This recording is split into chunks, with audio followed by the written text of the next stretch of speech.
नमस्कार सर्वांना. सर्वप्रथम श्री स्वामी समर्थ. जय जय स्वामी समर्थ. स्वामी भक्तांनो, तुम्हा सर्वांचे आपल्या श्री स्वामी समर्थ या चॅनलमध्ये सहर्ष असे मनपूर्वक स्वागत. स्वामी भक्तांनो, आज आपण जो अनुभव पाहणार आहोत तो अनुभव हा सत्य स्वामी अनुभव आहे. आणि हा अनुभव जेव्हा तुम्ही ऐकाल तेव्हा तुमच्या डोळ्यातून पाणी आणि अंगावर शहारे आल्याशिवाय राहणार नाही. असा हा आजचा सत्य असा स्वामी अनुभव आहे. त्यामुळे आजचा अनुभव शेवटपर्यंत नक्की पहा आणि तुमचेही काही असे अनुभव असतील तर ते आपल्या चॅनलवर शेअर करा. चला तर मग आपण आपल्या आजच्या स्वामी अनुभवाला सुरुवात करूयात. चला तर मग. तर ही घटना मुंबईतील एका चाळीत राहणाऱ्या महेश नावाच्या स्वामी भक्ताची आहे. महेशची परिस्थिती तशी बेताचीच. घरात आई, पत्नी आणि एक लहान मुलगी. महेश एका खाजगी कंपनीत कंत्राटी कामगार होता. पगार जेमतेम, पण घरात सुख आणि समाधान होते, कारण घरात नित्य स्वामींची पूजा व्हायची. भिवू नकोस, मी तुझ्या पाठीशी आहे, हे वाक्य त्यांच्या घराचा कणा होते. पण नियतीची परीक्षा सुरू झाली. 2021च्या कोरोना काळात महेशची नोकरी गेली. जी काही जमापुंजी होती ती घर खर्चात संपली. परिस्थिती इतकी बिकट होती की घरात 2 वेळच्या जेवणाची भ्रांत निर्माण झाली. स्वाभिमानी महेश कोणापुढे हात पसरू शकत नव्हता. तो रोज नोकरीच्या शोधात बाहेर पडायचा आणि हताश होऊन घरी परतायचा. स्वामींच्या फोटोसमोर बसून तो खूप रडायचा. दिवाळी जवळ आली होती आणि सगळीकडे आनंद होता, पण महेशच्या घरात अंधार. त्याची 5 वर्षाची मुलगी चिऊ, ती हट्ट धरून बसली होती. बाबा, यंदा मला नवीन फ्रॉक हवा बरं का, आणि आपल्याला लाडूही खायचे आहेत. मुलीचे ते शब्द महेशच्या काळजात बाणासारखे घुसले. खिशात फक्त 10 रुपये होते. त्याने मुलीला खोटे आश्वासन दिले आणि तो घराबाहेर पडला. दिवसभर महेश वन फिरूनही त्याला कुठेही काम मिळाले नाही. संध्याकाळ झाली. आता घरी रिकाम्या हाताने कसे जायचे, मुलीला काय तोंड दाखवायचे या विचाराने त्याला नैराश्य आले. त्याचे पाऊल घराकडे न वळता रेल्वे स्टेशनकडे वळाले. त्याच्या मनात एकच विचार होता, आता हे जीवन संपवायचे. तो प्लॅटफॉर्मच्या अगदी टोकाला जाऊन अंधारात बसला. समोरून ट्रेन येण्याची वाट पाहत होता. डोळ्यांतून सतत पाणी वाहत होते. त्याने खिशातून स्वामींचा छोटा फोटो काढला आणि शेवटचा नमस्कार करत म्हणाला, स्वामी, माफ करा, मी हरलो. माझ्या कुटुंबाला सांभाळा. मी तुमच्या विश्वासाला पात्र ठरलो नाही. समोरून ट्रेनचा प्रकाश त्याला दिसू लागला. गाडीने कर्कश हॉर्न वाजू लागला. महेश उभा राहिला. त्याने डोळे घट्ट मिटले आणि तो ट्रॅकवर उडी मारणार तेवढ्यात मागून कोणीतरी जोरात त्याचा शर्ट ओढला आणि त्याला प्लॅटफॉर्मवरून मागे खेचले. महेश जोरात खाली आपटला. त्याने रागात मागे वळून पाहिले. तिथे एक म्हातारा भिकारी उभा होता. अंगावर फाटके कपडे, वाढलेली दाढी, पण डोळ्यात एक वेगळेच तेज होते.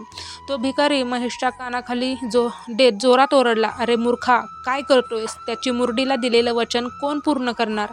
आणि घरात त्या म्हाताऱ्या आईला कोणाच्या भरवशावर सोडतोयस? महेशला धक्काच बसला. या भिकाऱ्याला माझ्या मुलीबद्दल आणि आईबद्दल कसे माहीत? तो काही बोलायच्या आत त्या भिकाऱ्याने आपल्या झोळीतून एक कागदाची पुडी काढली आणि महेशच्या हातावर ठेवली. तो भिकारी म्हणाला, घे, हे तुझेच आहे. तू विसरला होतास. आता घरी जा, तुझी पोरगी वाट बघते.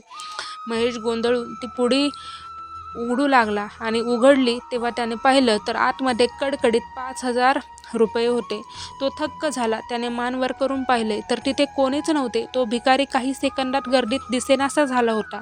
महेशने आजूबाजूला धावून शोधले, पण तो कुठेही सापडला नाही. त्याच्या अंगावर सरसरून काटा आला. त्याला समजले की त्याला वाचवणारा तो साधारण भिकारी नव्हताच. मृत्यूच्या दारात उभा असलेल्या आपल्या लेकराला वाचवायला खुद्द अक्कलकोट निवासी स्वामी समर्थ महाराज तिथे आले होते. महेश धावत घरी गेला. त्याने मुलीसाठी नवीन कपडे आणि मिठाई घेतली. घरी गेल्यावर त्याने पत्नीला आणि आईला झालेला प्रकार सांगितला. तेव्हा त्याची आई रडत रडत म्हणाली, अरे महेश, तू बाहेर गेला होतास तेव्हा मी स्वामींना हेच सांगत होते की माझ्या मुलाला सांभाळा. तो खूप हताश झालाय. माझी साथ ऐकली रे त्यांनी. त्या रात्री त्या घरात जी दिवाळी साजरी झाली ती प्रकाशाची नव्हती तर अश्रूंची होती, आनंद अश्रूंची. दुसऱ्याच दिवशी काय झालं की महेशला त्याच्या जुन्या कंपनीतून फोन आला आणि त्याला पुन्हा कामावर बोलावले. आजही महेश जेव्हा हा प्रसंग सांगतो तेव्हा तो लहान मुलासारखा ढसाढसा रडतो. तो म्हणतो, जग जेव्हा तुम्हाला लाथाडतं, दूर फेकतं, तेव्हा फक्त स्वामीच असतात जे तुम्हाला छातीशी कवटाळतात. तर स्वामी भक्तांनो, असा हा आजचा स्वामी अनुभव आहे. स्वामी जेव्हा त्यांच्या भक्तांना माया लावतात ना, ती माया अगणित आहे. आणि त्या मायेची, त्या प्रेमाची जी तुलना आहे ना, ती या जगातले कोणत्याही सुखाशी केली जाऊ शकत नाही. इतका स्वामी जीव लावतात, कारण ते खूप दयाळू आहे. भक्तांना ते खूप माया लावतात. असे हे आपले स्वामी समर्थ महाराज आपली आई आहेत.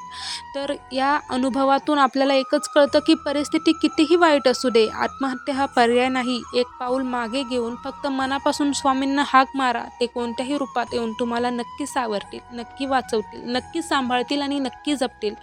तर स्वामी भक्तांनो, आजचा हा महेश दादाचा आलेला सत्य स्वामी अनुभव तुम्हाला कसा वाटला ते नक्की सांगा. आणि तुमचेही काही असे अनुभव असतील तर ते नक्की शेअर करा. स्वामी भक्तांनो, तुम्हाला आलेले अनुभव फक्त तुमच्यापुरते ठेवू नका, ते जगाला सांगा, कारण त्याने अनेक निराशेत आणि अंधारात गेलेल्या लोकांना नवी दिशा मिळेल आणि नवा प्रकाश मिळेल. त्यामुळे तुमचे अनुभव हे नक्की शेअर करा. कोणत्याही चॅनलवर शेअर करा, पण नक्की शेअर करा, कारण ते कोणासाठी तरी प्रेरणा ठरू शकतात, किंवा कोणासाठी प्रकाश, किंवा कोणासाठी नवी आशा, उमेद किंवा किरण ठरू शकतो. म्हणून तुमचे अनुभव नक्की सर्वांना सांगा, शेअर करा. चला तर स्वामी भक्तांनो, आजचा स्वामी अनुभव तुम्हाला कसा वाटला ते मला नक्की सांगा. आणि तुमचेही काही असे अनुभव असतील तर ते शेअर करा.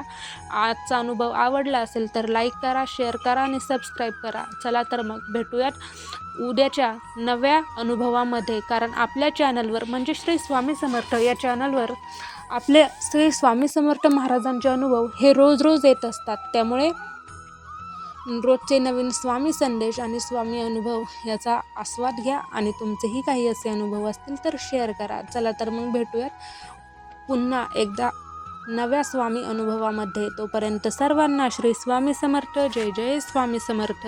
धन्यवाद.